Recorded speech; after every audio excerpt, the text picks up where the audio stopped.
আমরা চাই একটি জনগণের ভোটে নির্বাচিত সরকার, তার হাতে তারা ক্ষমতা হস্তান্তর করে। কারণ এটাই হচ্ছে সব মানুষের নীতি, এটাই হচ্ছে সৎ রাষ্ট্রের নীতি। একটি রাষ্ট্র ব্যবস্থায় যে সংস্কারের কথা আমরা বলি, সেই সংস্কার কিন্তু একটি চলমান প্রক্রিয়া, এবং আজকে যে সংস্কার এই সরকার করবে, আগামী দিনে সেটাকে আবার সংস্কার করতে হবে। এই সত্যটি, কঠিন সত্যটি কিন্তু এই অন্তর্বর্তীকালীন সরকারকেও বুঝতে হবে। পৃথিবীর সব সংস্কার কেউ কোনোদিন সম্পন্ন করতে পারে। যেই সংস্কারগুলি একটি সুষ্ঠু নিরপেক্ষ নির্বাচনের মাধ্যমে গণতন্ত্রের উত্তরণের জন্য অত্যাবশ্যক, সেই সংস্কারগুলি এই সরকার তারা সম্পন্ন করবে। যে এই সরকার নিশ্চয়ই একটি যৌক্তিক সময় নেবে তাদের যে অত্যাবশ্যকীয় কাজগুলো করার জন্য, এবং সেই জন্যই ছাত্র জনতা তাদের উপরে এই কঠিন দায়িত্ব অর্পণ করেছে যে বাংলাদেশে এই ছাত্র জনতার আন্দোলন, এই আন্দোলন শুধু বাংলাদেশের ইতিহাসে নয়, বিশ্বের ইতিহাসে লিপিবদ্ধ হবে।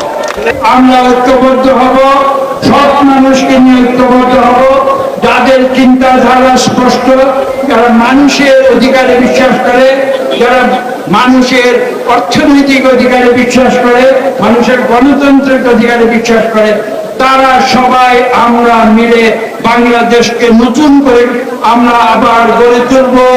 দ্বিতীয়বার স্বাধীনতা পেয়েছি, আজকে আমরা আর ভুল করতে পারবো না, যাতে আবার কোনোদিন তৃতীয় স্বাধীনতার প্রয়োজন। বিগত 15 বছর আমরা সেটা পারি নাই। যখন মন খুলে কথা বলতে গিয়েছি, তখন আমাদের কণ্ঠরোধ করা হয়েছে। আপনারা সাংবাদিকরা এখানে আছেন, আপনারা যখন সত্য কথা লিখতে গিয়েছেন, আপনাদের কলম কেড়ে নেওয়া হয়েছে, আপনাদের ক্যামেরা কেড়ে নেওয়া হয়েছে। আজকে আমরা আল্লাহর রহমতে সেই জালেম সরকার থেকে মুক্তি পেয়েছি। আমাদের মনে রাখতে হবে, এই যে দ্বিতীয় স্বাধীনতা, এটাকে হেলায় হারানো যাবে না। আমরা সঠিক পথে থাকবো, আমরা দুর্নীতির বিরুদ্ধে আমরা যুদ্ধ করব, আমরা সৎ জীবনযাপন করব, আমরা নিয়ম নীতির রাজনীতি করব, ধাপ্পাবাজির রাজনীতি নয়।